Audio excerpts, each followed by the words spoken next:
Welcome back. Right now, you might be one of those grandparents, or you know someone who is staring at their new cell phone, computer, tablet, TV, bathroom, toilet, or car and saying, how does this thing work? Well, Dan is here from iCode Goodyear to help us out. And I said it, Dan, I said bathroom, toilet. I told you before, my friend bought their parents one of those Japanese talking toilets, and their dad is scared of it because he doesn't know how to push the buttons, he doesn't know what's going on, there's apps to it, it springs water at you. It's a whole nother world out there for some people. Yeah. So I'm not gonna be able to help with the toilet today. That's on somebody else. But there's someone in your house who certainly can. If there's a teen in the house, if there's someone around there who's played around with technology, who's grown in through technology, is native to the experience, they can help you through that. Yeah, and you're here to help connect grandparents with the grandkids, because we have been in this pandemic. A lot of them have not even seen their grandkids. They might have talked to them on the phone. They might have gotten a letter, which is the kids are like, what's this? Email, because grandma and grandpa do not know how to work the technology they got, even their iPhones that they can FaceTime on and do stuff. So that's where iCode, with the kids that you have there, helps grandparents do stuff. They do, and I think, Brett, the truth is, I'm a principal as well, so the literacy, it's really the new literacy of the 21st century. So reading, writing, math, absolutely. Coding is going to be the literacy of the 21st century. Because everything you've got is coded. Your toilet's coded now, right? Yeah, that is. So. Your refrigerator, your vacuum cleaner, everything. So not learning to be a coder, but to understand what's being coded and how it's being done is what iCode's all about. And if you want to become a programmer, that's on the scale too.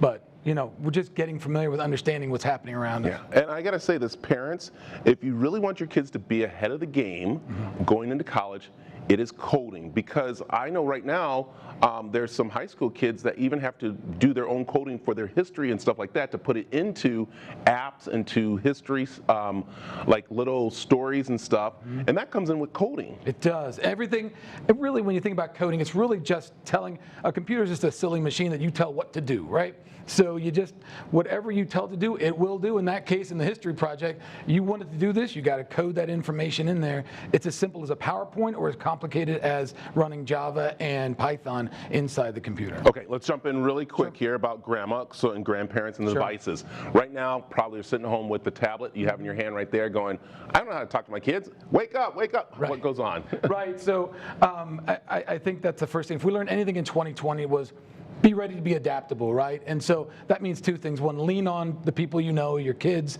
the people who have been using this more intuitively, and be ready to adapt to whatever comes along. So we can't see our family all the time. How do we quickly get with them? So hopefully you're texting already, getting back and forth in the texting. So a quick hack for getting from texting to face-to-face would be, well, if you have Zoom, that's great, but you have to download that one. So there's a little more to that one. But a simple move, if you have an iPad or an iPhone, if you were texting already, you can simply just touch the text and it'll bring up whoever you were texting with. And at this point, it'll have 3 icons on there: audio, FaceTime. And so all you have to do is click one of these, and it's not going to load up right away exactly. So if you click it, it'll bring them right up, right? And they'll have their faces on there. And if they answer, great. If not, if they answer, you got a face-to-face conversation you didn't get to have before. Or you could hit the phone, and you're going to call them right away. Just like that, out of a text, go from text to seeing your family again in seconds. So okay, I know you brought some other quick things. I know we're going to be wrapping up the computer, which, again, I know a lot of people bought grandma and grandpa the new, iPad, iPhone, the new iMac, everything here. Yeah. So, and what the most important thing is, don't be afraid of this thing. They've built them now to be intuitive, so that anybody can look at it and use it. This is what we use in iCode every day. The kids come in and they work on their programs, and they wear belts like karate. So think of it like karate, if you could. So iCode uses the karate system, the belts over there that you see in front of you, that you start with a white belt, go to the black belt. I'm going through the system. I'm starting at scratch at the white belt. And so you get the whole way up the black belt. Wherever you are, be there and let someone help you get through that, just like they do in iCode. I like it. All right, it's iCode Goodyear. Tell them where they can find more. iCodeschool.com. You can find out, and you get those summer classes to be had. We run for kindergarten through 12th grade, and they can find out about those classes anytime. Thank you, Dan, very much, and we'll work on getting that toilet fixed for my friend's parents. Thank you.